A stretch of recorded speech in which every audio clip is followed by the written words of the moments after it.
Welcome to the Valley Hoops Insider podcast, part of the Valley Hoops Insider website. Harry Schrader with you again today. And we're privileged today to have a great guest, the head coach of the Tennessee Martin Skyhawks. The Skyhawks, 17 wins on the regular season. They're a game out of first place. The head coach, Ryan Ritter, joins us. And Ryan, we've talked before, but it's just a great privilege for me to have you on. I so appreciate what you're doing there at Tennessee Martin. Well, hey, thanks so much for having me on, and always love getting a chance to talk with you as well. 17-10, big win though over the weekend against Morehead State. Is that the signature win of the season for you guys? And it had to be kind of a get over the hump kind of a win. Yeah, it's funny. The season, there's so many ebbs and flows to it. So right when you start thinking things are clicking, then you get humbled, and right when you're having some humbling moments, you get a pick me up. So. Our guys have really played well the last month of the season. I think we've won 7 of 8, and obviously getting a chance to beat Morehead and bring us within one game of first place, I think, kind of solidified that, hey, we got a real chance to play well and maybe make a run in March. But the reality is our guys have just really come and punched the clock and kind of focus on one game at a time. And that result was great for us for confidence, but definitely an exciting day for us over here, Martin. 8 wins in your first season, 19 in the second, 17 and counting right now. The program's headed in the right direction. Can you look at a couple of different kind of building blocks? These are the things we've been building on, and that's maybe why we're succeeding.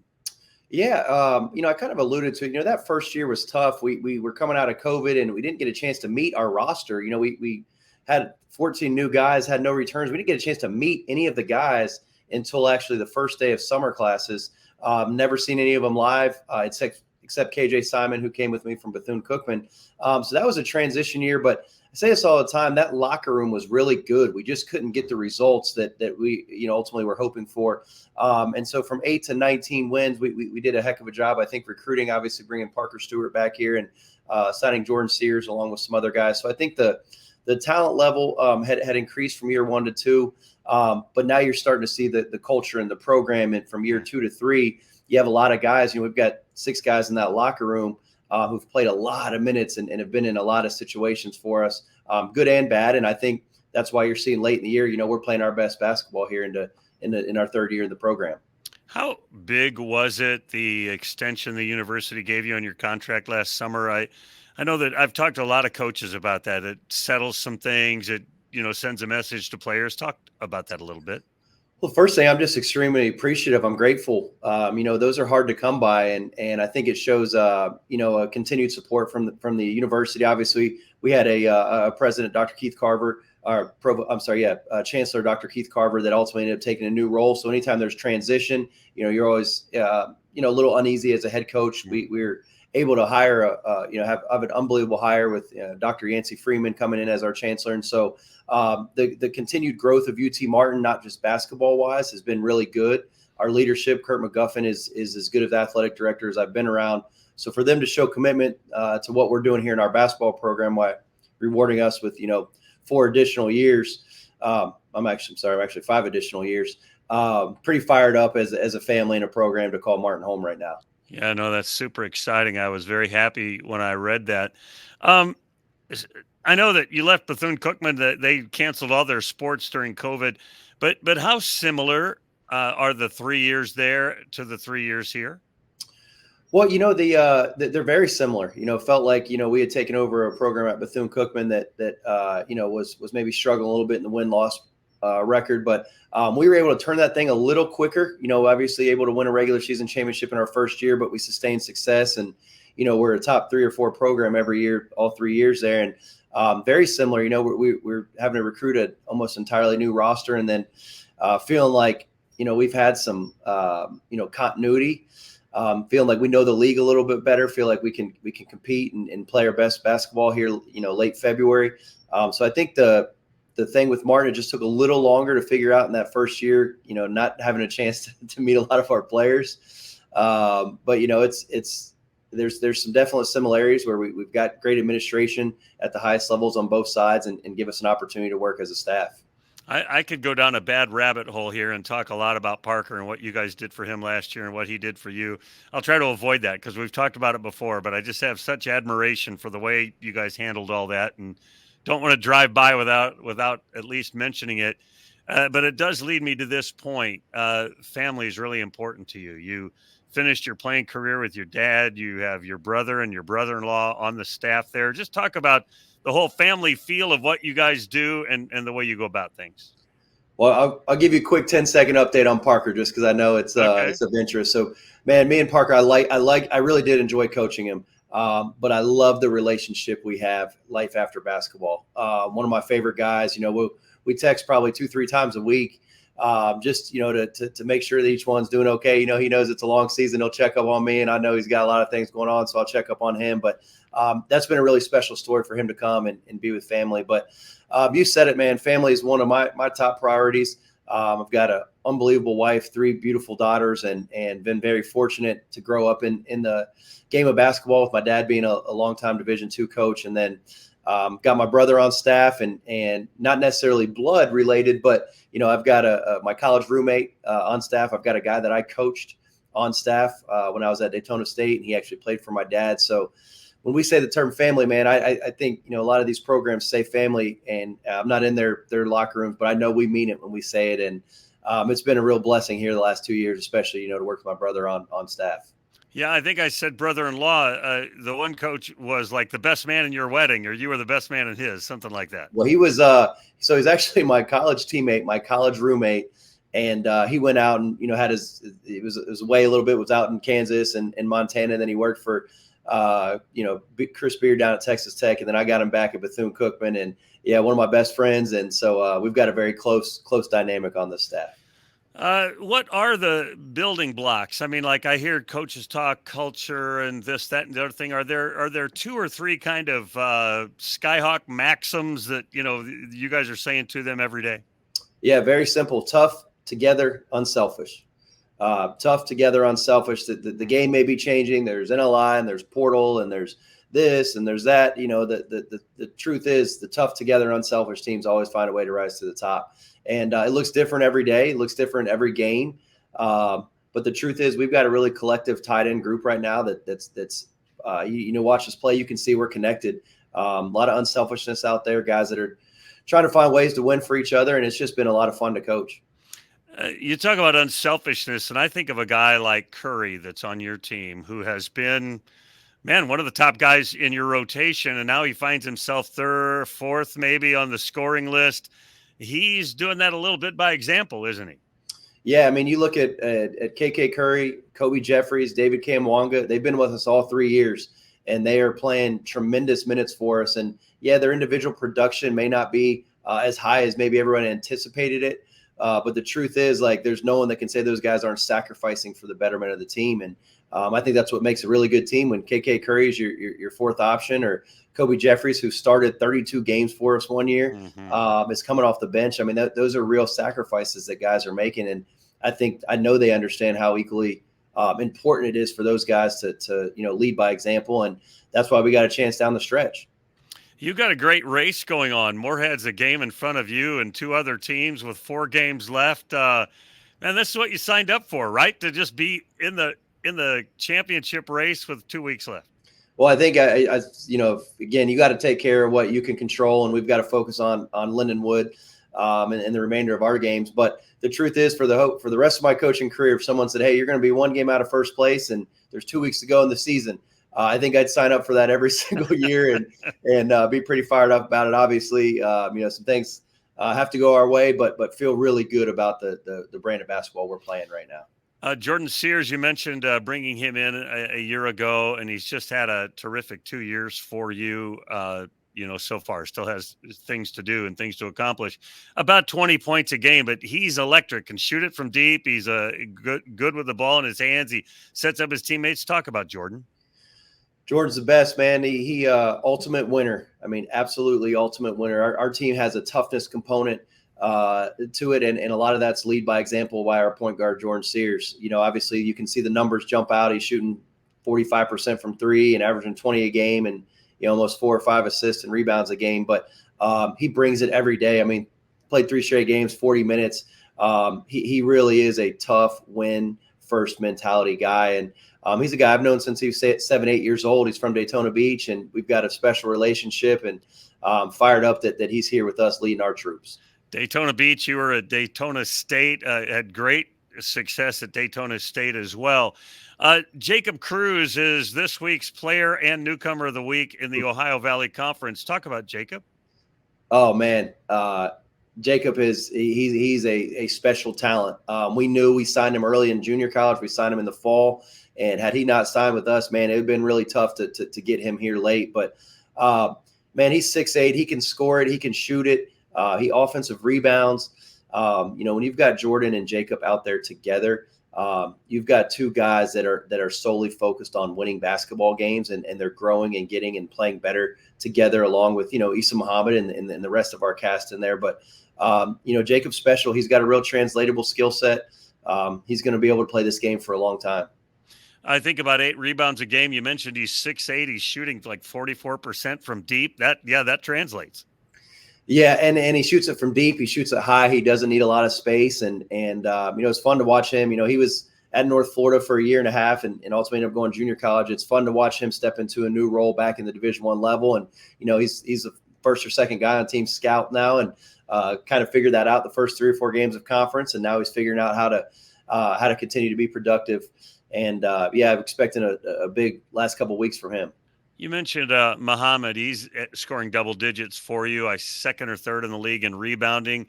But you got to have that guy, don't you? You have to have that guy that can go clean the glass. Well, he's just a force. And, I think, again, he's averaging right around 12 points, 9 rebounds a game, but his impact is so much bigger than numbers. I mean, he's 6'9", 250. He runs up and down the floor. He can guard ball screens. But, the thing he does the best is the ultimate connector of teammates. When he's out there on the floor, the first guy hitting the deck, he's the first one grabbing them. He's always got his arms around guys, always moving guys to the next play. And that's unique to have a 6'9", 250-pound fifth-year transfer that's averaging 12 and 9 be that good of a teammate. And that's why, our guys have really rallied around each other. And he's having a heck of a year for us. You have Lindenwood and SEMO on the road here, and then you finish with Tennessee Tech and Tennessee State. And I know, coaches, it's just the next game. You don't care about all those other ones. I know how you guys talk. But 2 on the road, 2 at home, and with everything really there to get with the OVC, the first 2 teams get that double bye, and the 3rd and 4th place teams get a bye. This is crucial. These last 4 games. Yeah, and they really are, and you can't hide from it. The truth is, we got practice today, and we got to have great practice. Our guys, for some reason, man, they love practice. Like they love bone-on-bone contact. They don't want to walk through stuff. They want to get after each other, and it's been a fun way to coach. A little nervous sometimes before games, but this is a group that absolutely embraces that.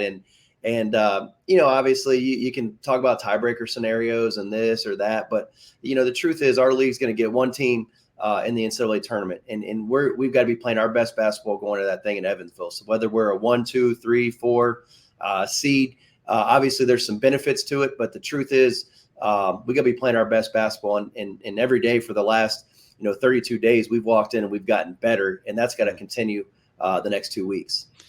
You go to Lindenwood on Thursday, and you have to not feel for Coach Gerdeman, but you know what he's going through because they're trying to build something kind of from scratch as well, coming out of the Division II level. The key to what you had to do there is all about talent acquirement. Is that even a word? Acquirement? And anyway, getting talent in there as well as building the right culture. Yeah, and again, we've got really good coaches in this league, and he's a tremendous coach. He's won a lot of games. It's a tough time to transition from Division II to Division I, and I think sometimes that newness wears off from year 1 to 2.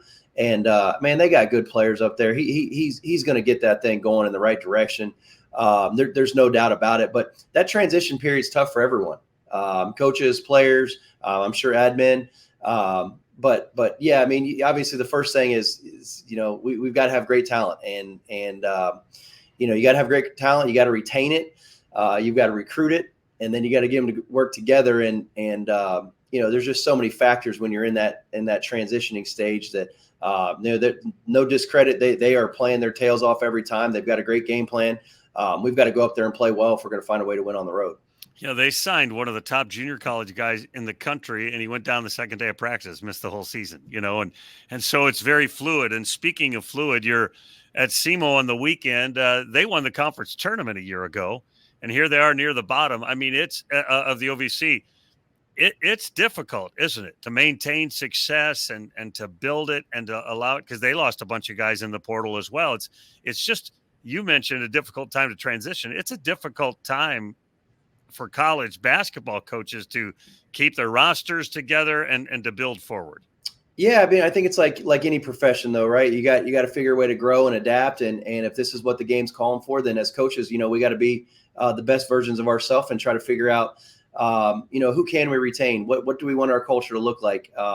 Is it reality of having a bunch of guys that are here 4 and 5 years and redshirting guys and building programs? I think we would all like that. I don't know that that's the reality of the situation we're in. And I think, you know, you can either embrace it or you can kind of, you know, turn a different eye. And for us, you know, everyone talks about the portal, but we've got KJ Simon, we've got Parker Stewart, we've got Jordan Sears, we've got Issa Muhammad. So the portal's been pretty good to us. Now, would we love to get some, but in the same breath, you know, we've got guys, Kobe Jeffries, David Wanga, KK Curry, those guys have been here 3 years. So I think there's a fine line. You know, we've signed a really good high school player from up the road. So we're working to have as good a culture and good as program as we can. But I think you've got to have your non-negotiables, and then you got to have areas where you're willing to you know, be flexible in your approach. And I think you can still have a great culture. I think you can still have a great program. It just may look a little different than it did, you know, 2 or 3 or 5 or 10 or 15 years ago. You talked about the ebb and flow of a season. You guys are 10-2, I think, at home. And those 2 losses came back-to-back to Eastern Illinois and Western Illinois back in January. Was that one of the, I don't know if ebb is good or flow is good, but was that one of the bad flows or ebbs? Well, you know, so many, you know, it's a lot of people say, man, coach, if you don't lost those home games, you know, you would be first. Well, hey, you know what, if we didn't lose those home games, we may have not made some adjustments. We may have not gotten better as a collective unit. So I think everything happens for a reason. You know, give Western and Eastern Illinois credit. They came in and handed it to us. They got us on our home court. But I think from that, you know, after that Western Illinois loss, and then we took a tough one to Moorhead, I think we've been more bought in. I think we've coached the guys better. I think we've made some adjustments that you're seeing that, yeah, I wish we didn't have those losses, Harry. But the truth is, I'm glad the way we're playing. That's way more important than a couple losses, you know, a month or 2 ago. When I think about your league, and there's so many of the coaches I've gotten to know, you know, somewhat and have great respect for them. Are there 1 or 2 coaches in this league that you would consider the guys you know the best or guys you're closest to? Yeah, I mean, you know, we've got a pretty good synergy of coaches in the league. You know, obviously Preston's been here, you know, I think been here the longest, and you know, he does a good job kind of representing our league. Got a chance to know him pretty well when I was at Bethune-Cookman. But, you know, I a lot of these guys, man, I think, you know, Chad up at Western Illinois is great. I love Penny Collins and Brad Korn. I mean, I've got relationships with a lot of these guys, and, you know, for 40 minutes, I don't want them to do well. I want to beat them. But I do, you know, like I said, I'm going to go up. I enjoy Kyle Gerdeman up at Lindenwood. You know, I think we've got a good, healthy connection of coaches, and you know, I think it's only going to continue to get stronger. You know, the rage in college basketball is all of the metrics and the numbers, and are you this efficiency rate and all those kinds of things. I went over the non-metrics. What I mean is just the raw stats, and you lead the league in scoring, at least in conference games, maybe overall. But in nothing else do I look up and down the stats and go, Skyhawks. Oh, the Skyhawks. It really is more about what you can do in a given game and how your team performs together rather than stepping back and trying to do it with all the numbers. Am I right? You know, it's funny you say that, because if you would say, hey, up until January 18th, man, what were the Skyhawks and what type of team are you? All we could do was score. We played really fast and we scored. Sometimes we'd guard, sometimes we didn't. And it wasn't for lack of emphasis. We just couldn't collectively figure it out. And when you look at our last 8 games, with the exception of at Little Rock, you know, it's tough 3 games in 6 days. We have been elite defensively. And so we went from arguably one of the worst defenses in the league to having a top 1, 2, or 3 defense. And I think that is, you know, just it's a collection of guys understanding how we want to play and fixing it for each other and having each other's back. And so that's been the biggest thing for us is our offensive numbers. Obviously, we score 88 against Moorhead. We're still very capable of getting out and getting hot. But we've really been really good defensively this last month of the season. You're going to get to Evansville, obviously, here in a couple of weeks. Talk about that tournament and the pressure that comes with it, and how much do you enjoy the Ford Center and the whole Evansville experience? Well, I think they do it right, and I think it starts with some people disagree with this, but I think the seeding that they do by having your top two teams get a double bye, I agree with that. I think it's the right thing to do. I think you reward some regular season success. But I think that Evansville, it's a central location. I think they do a great job making us feel like it's a big time conference tournament. The pressure of win and go home is awesome. I mean, like I said, we're going to be a one bid league this year. And for us, I like it because these next 4 games, it's not, lose or go home, but there's something on the line. I think we're getting a little taste of what March is going to feel like and have our guys have their back against the wall a little bit. So I think the overall treatment of the people from Evansville, I think the Ford Center is tremendous. Just like to stay one day longer this time. Final thought, the postseason awards will be coming out, and make a case for Jordan Sears being the player of the year in the league. I know Riley Minix will be in that conversation and maybe others, but talk about Jordan in the idea of him being the player of the year. Well, I think, and I've been very adamant about this, I think the player of the year should go to the best player on the best team. And I think, depending on what happens these next couple weeks, we've got a chance to have the best player on the best team. And what Jordan's done, not just from a statistical standpoint, from a leadership standpoint, from turning around our season standpoint to being 3-3 to maybe having a chance to win the league. He's as tough as they come. He's a heck of a leader. His numbers jump off the charts, 20 points, 5 rebounds, 5 assists. And he does it on the other side of the ball too. He's a heck of a defender. He's an all around winning basketball player for a team that has a chance to win a conference championship. And Mr. Minix isn't bad, is he? I interviewed him last week. Dude's a guy. I mean, I really liked him as a person, but man, can he ball? Dude, he's really, really, really good. I got great respect for him. He can score it inside out. The biggest thing though, man, he's just tough. He's a tough matchup. He's going to continue to play. He's going to play 38, 40 minutes a night. He's going to give you everything he's got. He's leaving. He's emptying the tank. He's just getting better and better, and he was a heck of a matchup for us. And man, he's going to obviously have a chance to be player of the year in this league as well. Wish you all the best. Appreciate the time today, and I really want the Skyhawks to go far, man. I hope you have a great finish. Thanks so much, Harry. Appreciate it. That's Ryan Ritter. He's the head coach at UT Martin. The Skyhawks 17-10. They're 1 game out of first place. I think it's a 3-way tie for second, third, and fourth. It's going to be a great finish in the OVC. That'll do it for this one. Remember, since you've been there, make it a better place. We'll see you again real soon.